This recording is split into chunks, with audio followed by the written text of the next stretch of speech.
ni mzuri Yesu. Muziki unaendelea kuwa moja ya njia muhimu kwa vijana kujieleza, kuelimisha jamii na pia kujikwamua kiuchumi.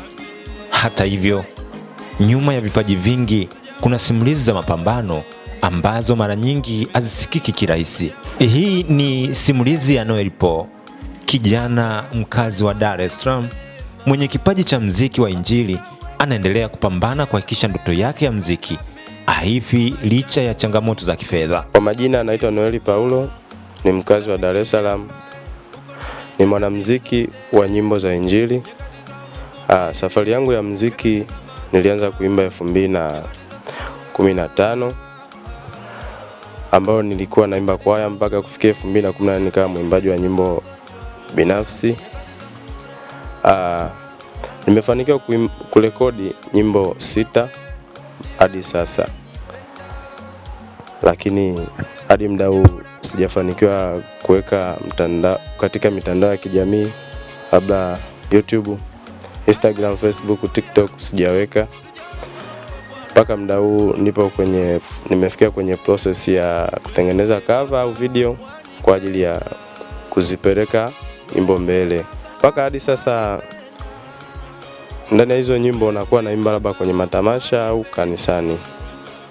Kufikia hadi muda huu, maana sijatengeneza cover au video, maana hivyo ndo vitu vina uwezo wa kusukuma wimbo kutoa sehemu moja kupeleka sehemu nyingine. Huwezi kuposti tu ukiwa audio kama audio hujatengenezea namna fulani ya vitu.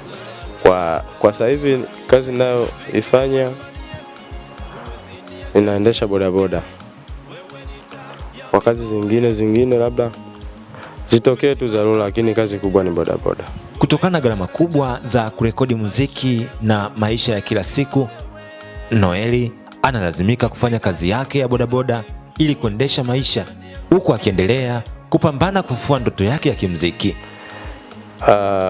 Ni kukusanya hela kidogo kidogo, maana kila kitu hakianzi kwa kukulupuka. Ndio hivyo, unaandaa kidogo kidogo, kama umepata kidogo kama hivyo unakuja na rekodi, unaendelea. Kwa rekodi audio kama audio ninaanzia 100 mpaka na kuendelea.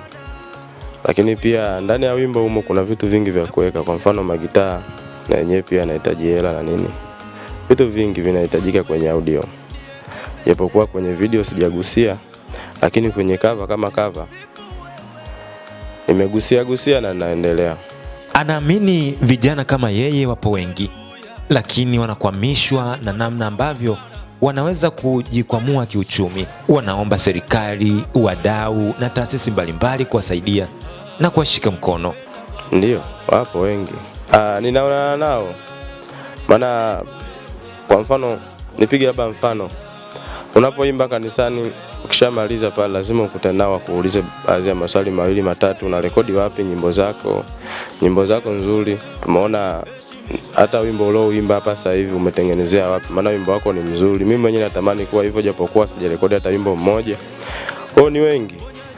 Kitu ambacho kifanyike ili kwa ajili ya kuibua vijana, kwa mfano kama matamasha. Matamasha ni moja kati ya njia ambayo inaweza kuibua vijana wengi, kwa sababu ndipo ambapo watu wengi hujitokeza. Wengi huaga wanaimba nyimbo wakiwa hawajarekodi kabisa.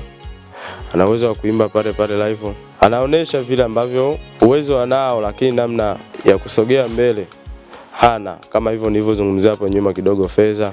Nimetembea sijaona kama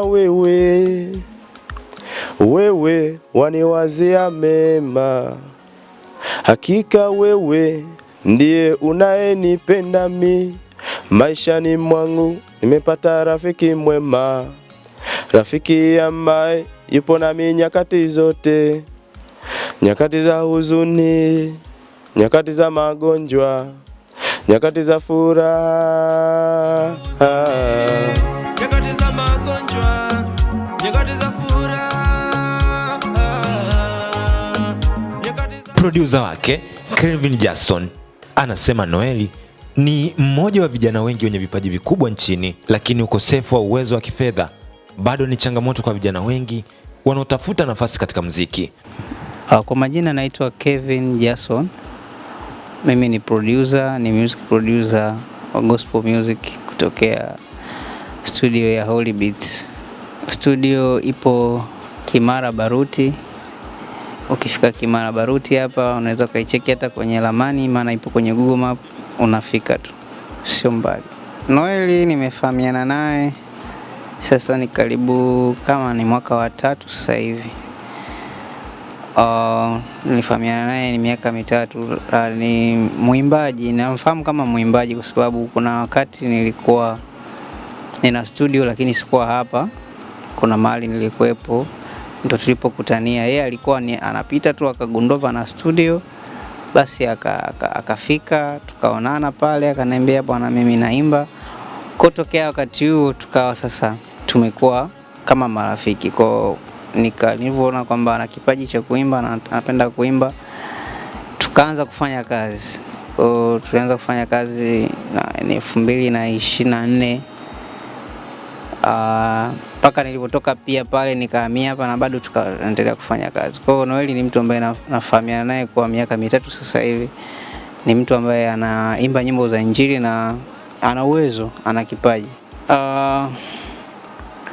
Unajua kitu kikubwa, kusema ukweli, kitu kikubwa ambacho kinawakwamisha wengi sio Noeli tu peke yake. Kuna watu wengi, vijana wengi ambao unakuta kwamba wana vipaji, wana uwezo mkubwa wa kuimba, lakini changamoto inakuwa ni hali ya uchumi. Hali ya uchumi naona inakuwa ni kikwazo kikubwa kwa mtu kufanikisha mambo yake. Kwa hiyo ndio ina changamoto kubwa ambayo mimi naiona hata kwa Noeli pia. Yani kiuchumi, hiyo ndio changamoto kubwa naweza kusema. Vitu vingine ni vitu vya kawaida, lakini changamoto hasa kubwa inakuwa ni hiyo capital. Anaeleza kuwa mara nyingi vipaji vya vijana ukwama si kwa sababu ya kukosa uwezo, bali kwa sababu ya mazingira sahihi, vifaa na support ya kuwainua. Kiukweli mimi binafsi naona kwamba kwanza na ningeomba tu pia serikali au mashirika hata binafsi pia wajali sana hivi vipaji. Yani tuwe watu ambao tumepay attention kwenye vipaji, kwa sababu sasa hivi nadhani wote tunaona kwamba swala la ajira sasa hivi limekuwa ni changamoto.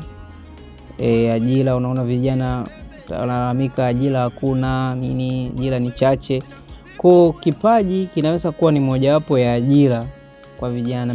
Kijana anaweza akatumia kipaji kumuingizia kipato kuendesha maisha yake. Kwa kama pia serikali na wadau wakiwekeza kwenye vipaji, wakaanza kujali kuhusu vipaji vya vijana na watu, inaweza ikasaidia kuokoa ile janga, kwa sababu kama wote tutategemea kazi tupate ajira za kuajiliwa na nini, lakini watu wakitumia vipaji vyao kupata kipato, lakini serikali ikafanya namna ya kuwezesha, itakuwa vizuri. Nadhani labda zinaweza zikaanzishwa taasisi, inaweza kaangaliwa namna ambavyo tukaanza kuangalia vipaji vya watu, hizo vipaji vya kuimba kama hivi, vipaji vya mpira, vitu mbalimbali, ubunifu mbalimbali, tukawekeza nguvu kwenye hayo. Nadhani inaweza ikasaidia. Kwa sababu nasema hivyo kwamba wakati mwingine unajua mtu anaweza kuwa na kipaji, lakini ni jinsi gani tunathamini vipaji tulivyo navyo. Mtu anaweza kuwa ana uwezo wa kuimba, lakini ni namna gani unathamini, namna gani unamchukulia mtu mwenye kipaji, ni namna gani unavyokichukulia. Changamoto kubwa ile ni kwamba wengi utakuta hawaamini kwenye kipaji cha mtu. Hiyo ndio changamoto kubwa. Unaweza kukuta mtu anaimba, ana kipaji cha kuimba, mimi napenda kuwa mwanamuziki, lakini unaweza kukuta hata tu familia yake yenyewe haimsupport, kwamba inaona kama mambo ya muziki haya mambo bwana, kama vile anapoteza muda. Kelvin anaamini kuwa kupitia uwekezaji na kuaminiwa, vijana wengi wenye vipaji wanaweza kutumia muziki kubadilisha maisha yao, kusaidia familia zao na kuwa chachu ya mabadiliko chanya katika jamii. Kwanza mimi nishukuru shirika la Doso kupitia programu yake hii, kwa sababu pia ni njia mojawapo ya inayozidi kuwaleta vijana karibu na jamii na kusikika sauti yao, kusikilizwa pia shida zao na changamoto zao. Kwa kama Doso wao wameamua kufanya hivi, manake wameamua kuangazia nini ambacho kinaendelea kwenye maisha ya vijana na vitu kama hivyo. Kwa mimi nashukuru kwa sababu sauti hii ambazo vijana wanapaza kupitia hiki chombo naweza zikawafikia watu wengi, zikawafikia wadau wakasikia sauti zao zikasikilizwa na pengine wakapata msaada na vitu kama hivyo. Kwa mimi niwashukuru na naomba hata wadau wengine ambao wanaweza kusikiliza na wanaweza kuona kwa jicho la tofauti changamoto za vijana, basi waangalie namna ya kusaidia jamii yetu, kusaidia vijana wetu wenye vipaji, namna ambavyo tunaweza tukasaidiana ili vipaji vyao vilete matunda kwenye maisha yao na kwenye jamii. Katika shida, katika magonjwa unanisaidia.